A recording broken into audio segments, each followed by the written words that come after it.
everybody. This is Savigne, Director of Marketing Sales with Florida Flight Center.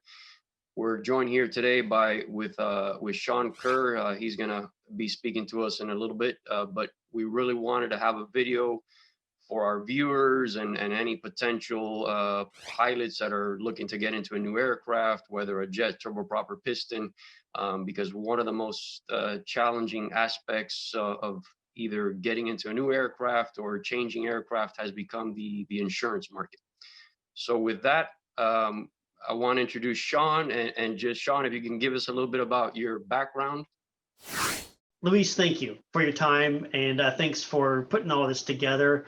Hopefully we'll just provide a little bit of context for people, but also provide an opportunity from an education standpoint.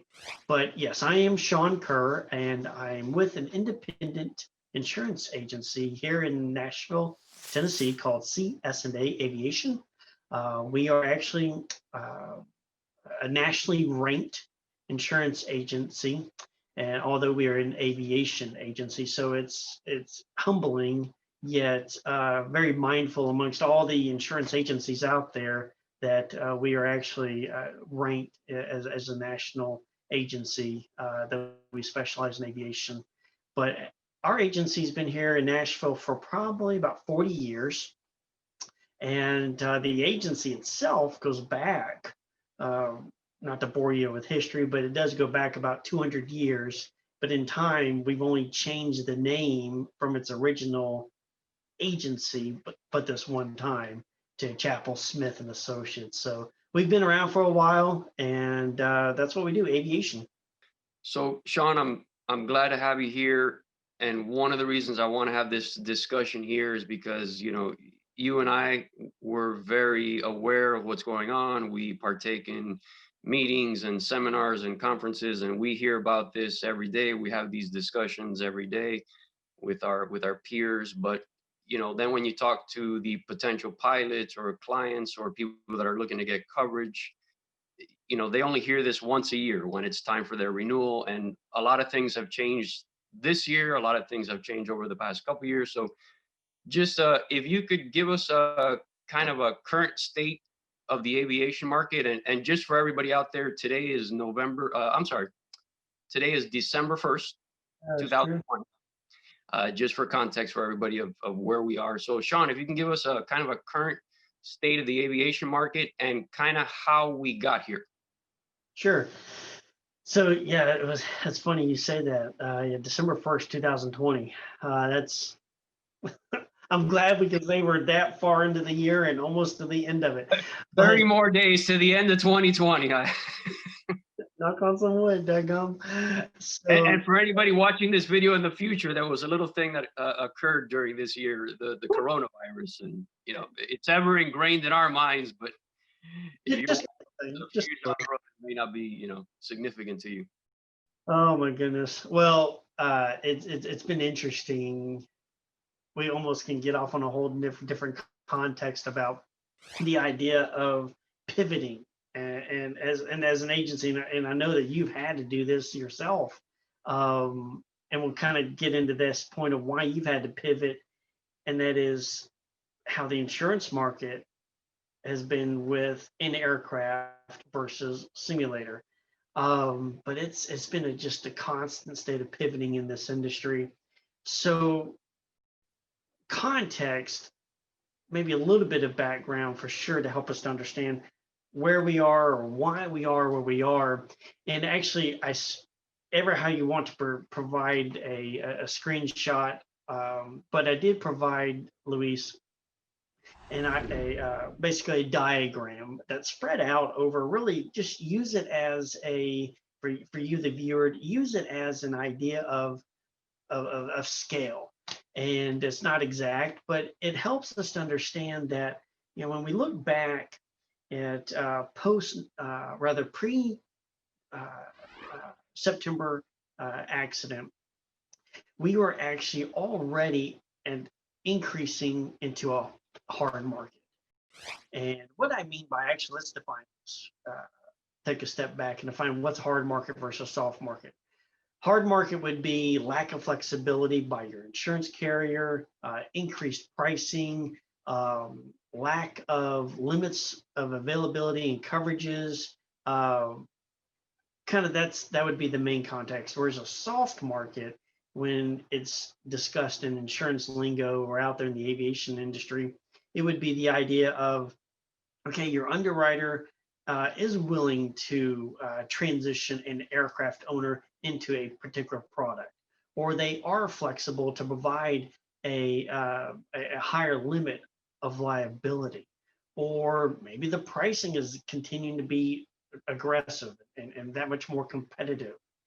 And so that diagram will help provide a little bit of context to that, wherein we were, like I said, just before the September accident, we were going into a hard market. And then post 9/11, we ended up having just the rates skyrocketed. It was really kind of focused in on the war rates. That's for a different conversation. But then for about 2 or 3 years, it stayed up there at its peak. And then almost overnight, the market became what we would call a soft market. You ended up having several carriers step into the marketplace. Pre 9/11, you had about day in and day out 6 companies offering aviation insurance. And then post that hard market peak, you ended up getting about 3 different companies join the marketplace. And what they basically said, they were already insurance companies that were out there doing business. Maybe they were only doing airline work, or maybe they were a large commercial insurance agent, insurance company out of Lloyd's that only did, let's say, international exposure. And then they said, well, you know what? Let's evaluate this aviation business segment, and let's step into that and start underwriting risk in the aviation space.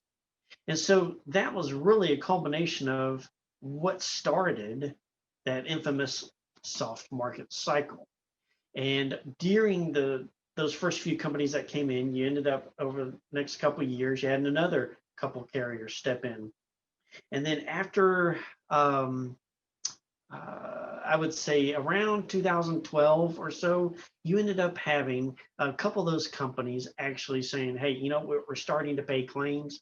We tried this aviation insurance spectrum segment, whatever you want to call it.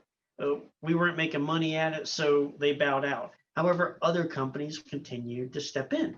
And so understand, not to get lost in the tall weeds, but understand that that graph really shows a very descriptive line of what happened when your rates is the same pie that the insurance companies were feeding out of, so to speak. And all of a sudden, they were seeing that they were below what we'll call their burn rate, their profit. However, they were still wanting to try to maintain market share. Other carriers came in, some carriers left. That typical cycle of a soft to hard or hard to soft market is actually from its peak, typically about 7 years. But that soft market was historically deep and historically long at about 12 years. You could even argue maybe 15 years cycle. And so that's why we're seeing, to some extent, the consumer, are now seeing such a, shall I say, whiplash, because just like in your business, if you decreased by 50%, you just can't come back up 50% to make up for your business loss. Does that make sense? You're going to have to actually go 100% to make up for that loss. To that end, that's why that whiplash is there. You've actually had now several in the last 24 months. 3 companies have closed their doors. There's still chatter, and I'm sure 2020 being the way it was held off some of that chatter, but there was definitely some chatter at the beginning of 2020 for additional carriers to be closing their doors, either literally closing their doors or they were going to be bought out. So that's a little bit, we can go into a little bit nuances of it if you like, but that's an overview of why the market saw some of those changes that it did and why it was as long as it was.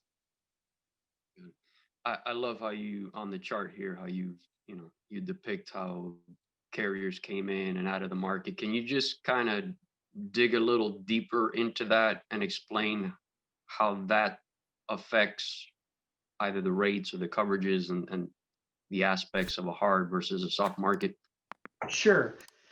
So just like anything, it's a great example of supply and demand. You ended up having you doubled. Yeah, we got to the point of where we had 21 actually aviation insurance companies writing business out of that same pie. So supply and demand, that's what held down and drove down the rates as far as they went. And then, like I said, during that time, you had some companies that, hey, we're starting to pay these aviation claims. That's not like a burnt down a building, or that's not like me paying an earthquake claim. I'm paying out a significant loss here in one particular claim, and it was also hard for them to kind of grasp. How shall we say, the analytics behind it, because there's not what's the word I'm looking for? My mind is going absolutely blank.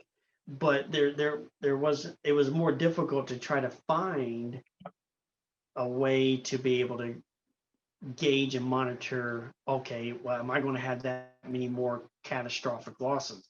Well, they weren't, so that's why some of those carriers ended up getting out of the business as well. Yeah. That was one of the other things that I've been thinking about lately too. And I know you made a comment about it, and I've heard other brokers and other underwriters make comments about it too, how the amount of the claims have progressively increased and how that has affected the market. So there's two sides to this. Yes, aviation is safer today, in my opinion. Why? Well, look at what kind of avionics packages we now have sitting in front of us. The Garmin is an incredible example of a story that they just have some incredible pieces of machinery sitting in front of us that we're operating our aircraft off of. Engineering is cleaner, better.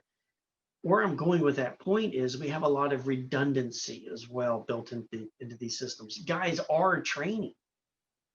So yes, claims are more, but also it's costing more to repair said product.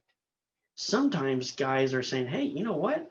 I don't want just that part. I want the manufactured part to be put back on the airplane. That's more expensive. Maybe it's part A is still good and is making you whole, but and yet you're right, you may want that manufactured product as an example. Does that make sense? Yeah. But then too, just as important, what's you were talking about, what sometimes drives that cost, is that we're in a litigious society. Our lawsuits continue to go through the roof. You and I hear about the Boeing 737s of the world, and you and I hear about an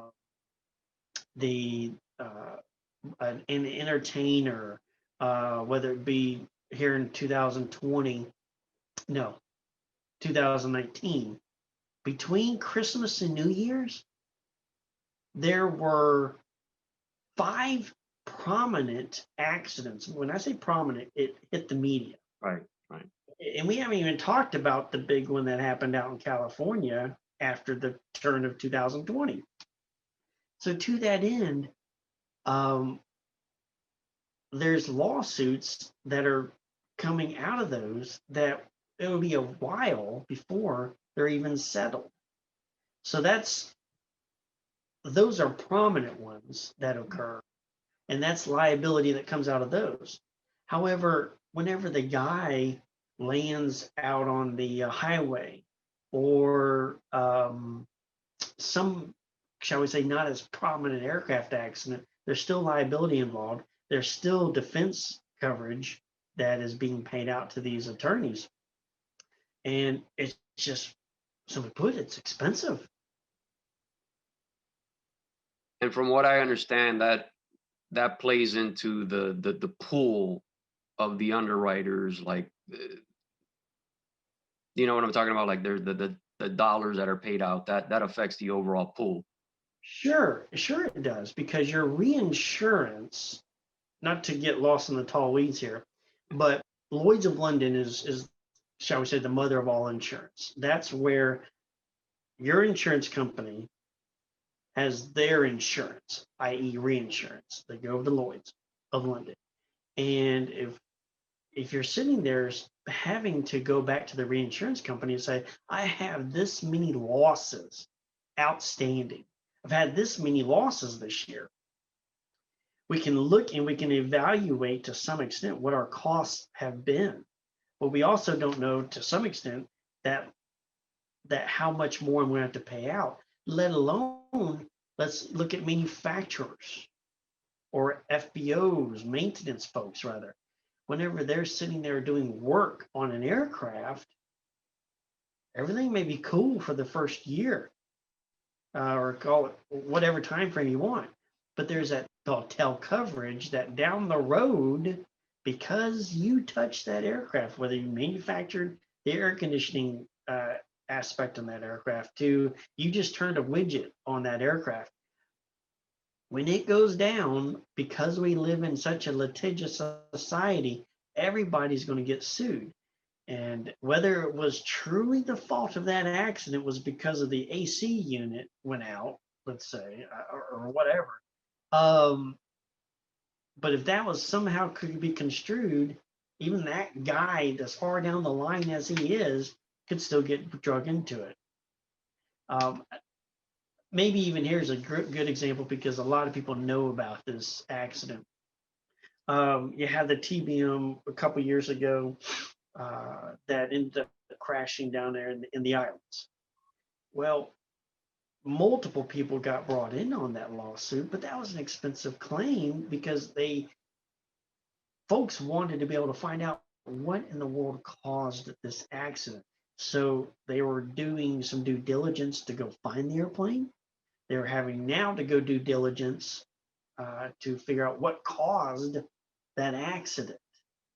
And so it's a multiple things that cause these claims to be, but more so the liability that continues to skyrocket. So Sean, thank you for that. I appreciate the kind of the background and the current state of where we're at. So what I really wanted to get out of this was, you know, for the pilot that's either coming to train or looking to change aircraft models, and then they're going to go into the insurance market, what are some solutions or best practices that you can offer to those pilots, or you know, just what's the best way to navigate this current insurance market, kind of navigate this market and get into a better situation, or the best opportunity to get an underwriter? Because I mean, we've heard of clients that were just completely refused any coverage at all, let alone a higher premium, or you know. So this is the conversation I have with every single client the very first time, and it's always kind of like when they, you know, I tell them to go speak to your insurance broker, you know, find out what is going to be required and all that, and they come back and it's like sticker shock, you know, it's between the premium and requirements and things. So what are things that can help them, and I like to kind of guide them and tell them, you know, you really want to paint the picture of yourself. So, you know, what are things that they could do to prepare to get ready for that? And I'm gonna try to even in this conversation, I find myself getting down and lost in the tall weeds, so to speak. So I'm going to try to stay up at a 30,000-foot perspective. For sure, when you start looking to transition into a different aircraft, whether you're a professional pilot or an owner, you need to put your hat on and say, just like every one of us has a story. You know, Luis, how did you get into this business? Or Sean, how did you get into this business? Let alone, you can even go macro perspective. How in the world did you get bit by the aviation bug? That's the kind of mentality we need to have when we go to our insurance agent. Of they are there to sell yours or tell your story, sell you. So we're talking about selling yourself, telling your story. One of the things to keep in mind is not just a fill out your pilot history form and turn it back in. If you are an operation, as an example, that has two different types of aircraft, two different jets, and I want to speak of a very specific situation that I have an insured where they do have a couple of different jets. And he and I already had been talking about how the market had been changing and what to be expecting on his renewal. And we'll come to that here in a second, that point. But one of the main things that we did was we sat him down in front of his underwriter. Underwriters are like you and me. They have two eyes, a mouth, and two ears. Now, unlike me, sometimes I get myself with two mouths and one ear, but it's better to be listening more than speaking. But to that end, these guys are just like you and me. They put their pants on one leg at a time. So to that end, guys, I would highly encourage you, utilize an underwriter visit. Utilize that opportunity to have that FaceTime. Who else is going to sell you better than you? To that end, whenever that individual, my client, and the underwriter sat down in front, they're an FBO. It didn't have to be back at the home office in downtown. It was just there at the FBO. We met up, and he brought in some binders, and the underwriter is sitting there looking at them. And this is a Part 91 operation. So not to belabor the story, the point that outflowed was we were looking for flexibility with training. We have a 300 million liability limit on this operation with multiple jets, and a fairly limited amount of pilots. So to that end, whenever the end result, this underwriter saw the level of actual documentation, sometimes we tell we tell our agent as pilots, hey, I'm a good pilot. Well, literally, I've had that on one end extreme, just tell the underwriter I'm a good pilot, to the other extreme they say, hey, we do have an assessment that we end up turning into our director of aviation. And you have those two extremes. However, the big point here on this example is that he was literally able to show the underwriter a 5-inch 3-ring binder for every flight of how they operate, who's our pilots, and it walks down through a checklist of what they did to make that proverbial go, no-go decision. And at the end of the day, this... Sorry to interrupt you, Sean, but that I think is great advice right there. Making those, and we talk about it internally all the time. It's not just having the training, but also the decision-making process as well. Yeah. And having additional information to show the underwriters, I think is tremendously helpful. Oh, it is. I mean, and he didn't really have to say anything.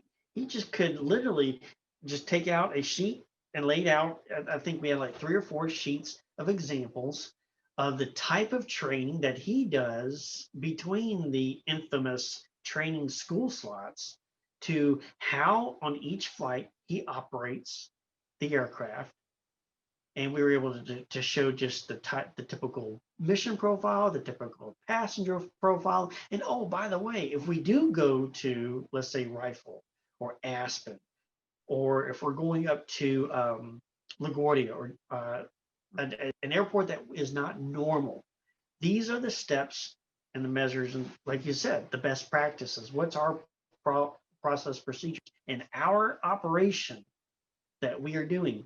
Because I say it so dogmatically or dramatically, our operation. The Fortune 50 company operating day in, day out, up and out in New Jersey, let's say Morristown, New Jersey, or LaGuardia, or somewhere up in the Northeast. Those guys are used to the traffic. They're used to the talk track versus the guy, let's say even down here in Nashville, where I am. It's just different traffic, different type of operating environment, different weather environment, different density altitude environment. All those things start playing into what's your mission, which how do you operate? It's kind of again getting lost in the tall weeds, but that Oh, this would is be, great information, Sean. It's great information. well, it's just a perfect example for how that underwriter walked away. It wasn't a Fortune 1000 company. I don't even know. Well, it's a private company. So I don't even know how you would tabulate them. But my point there is that the underwriter came away, number one, having met his client now. He has a better, he has a friend that much more. He has that much more of a relationship.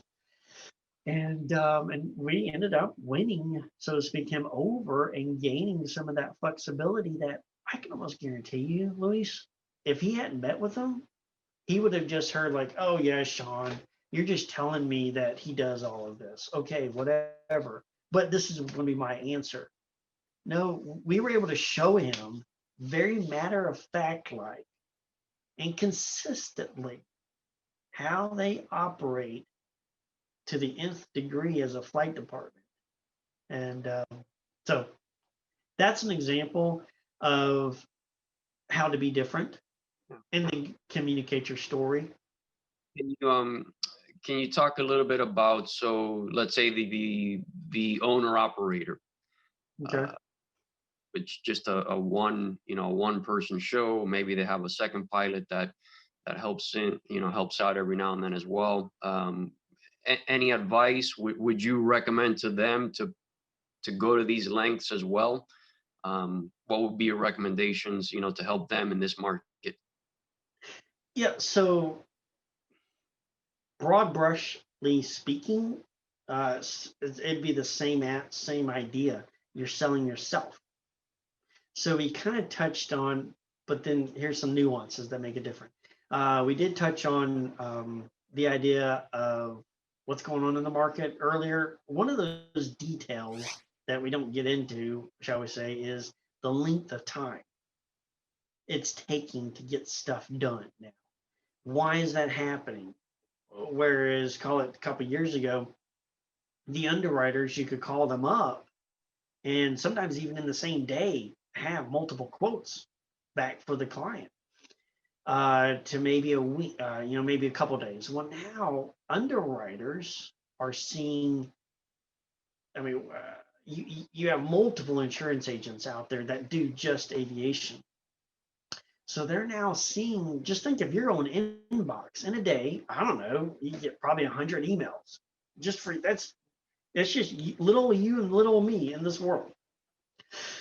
Take that and expand it out to what these underwriters, their inbox looks like, because they're getting it from multiple agents.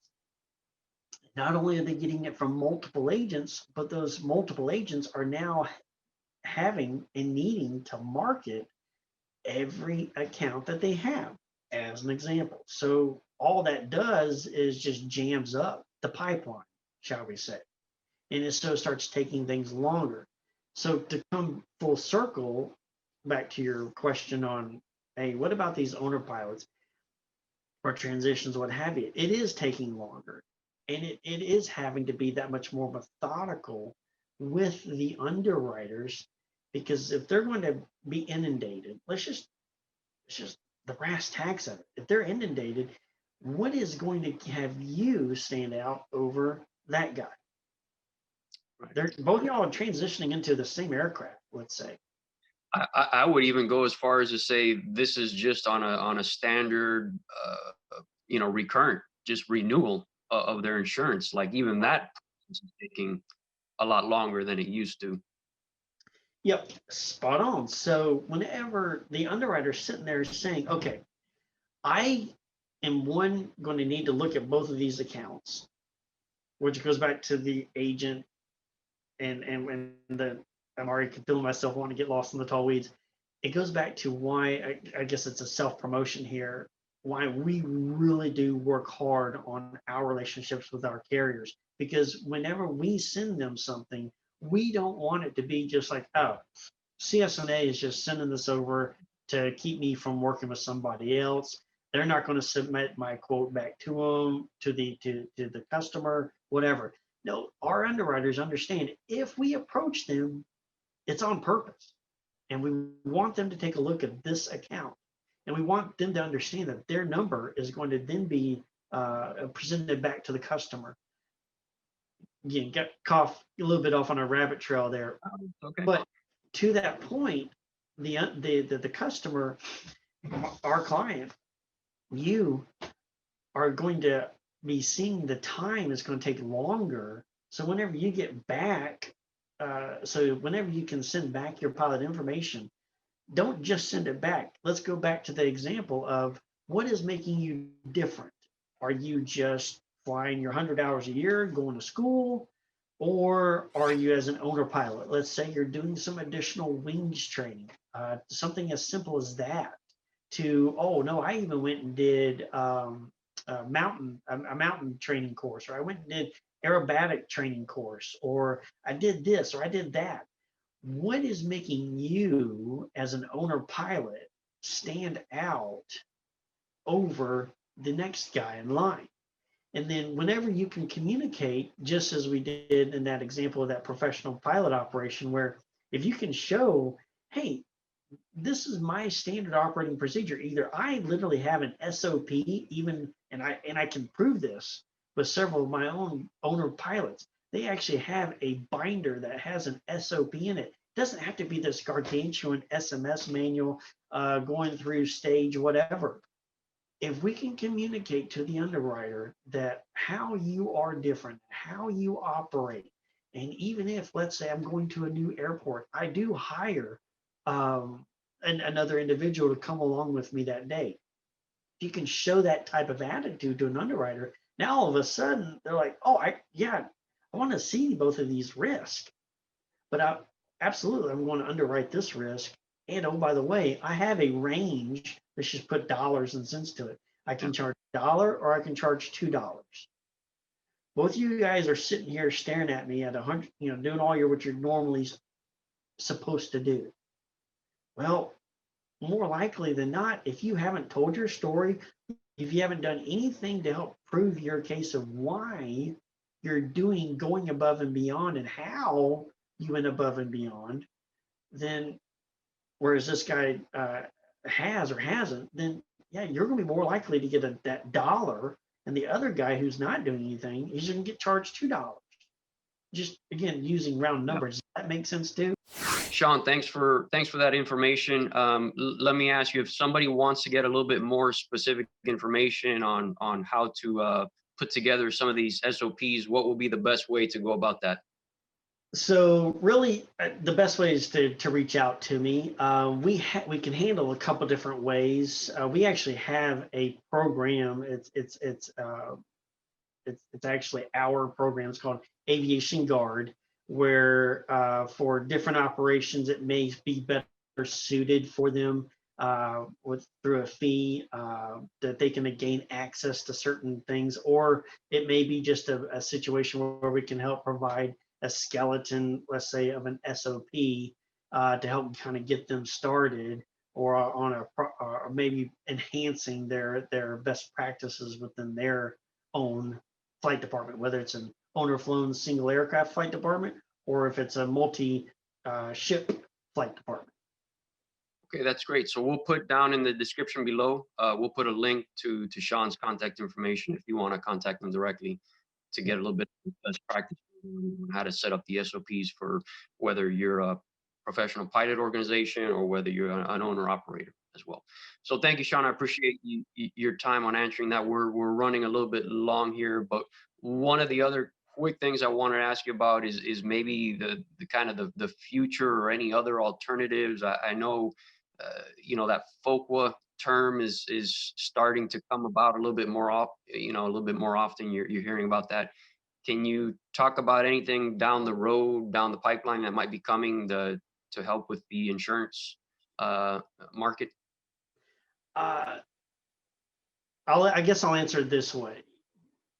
We were talking about how the aviation industry at large would still be considered a safe industry. Some of it's just due to the types of avionics that we have and what have you. FOQA, yeah, has been early on. It was started being a hot topic in 2020, and seeing that translate out of the airline world into the, call it Part 91, 135 operations out there already have in some shape, fashion, or form this type of system in place, whether it be through their best practices, their checks and balances. But yes, that is one item that I expect to see. Underwriters are going to be more inclined to want to know, as an operation, how are you making sure you're putting yourself into a safe environment? Great. Folks, if you want to hear or learn a little bit more about FOQA and those topics, let me know in any comments down below, and maybe we can do a separate video in the future on some of those topics. But Sean, thank you very much for your time. I really do appreciate it. I hope that our viewers got some good tips on how to navigate this market. If you have any other closing remarks, all yours. Again, thank you. I do appreciate your time, and for the consumer, thank you for your time watching it. I trust, I do believe you'll have some tidbits that you can pick up, but probably the biggest takeaway that I can encourage you in this changing environment is communicate with your agent as early as you can. Communicate a plan that makes you different, sell yourself, and look to have those visits, have a Zoom meeting with your underwriter, because a lot of those companies just are prohibiting right now during 2020 the underwriter visit. Be innovative. Let's figure out how to make sure you are getting the most competitive coverage and price out there, and that's selling yourself. Great advice. Great advice. With that, we'll end the video here. Thank you very much for watching. Enjoy your day.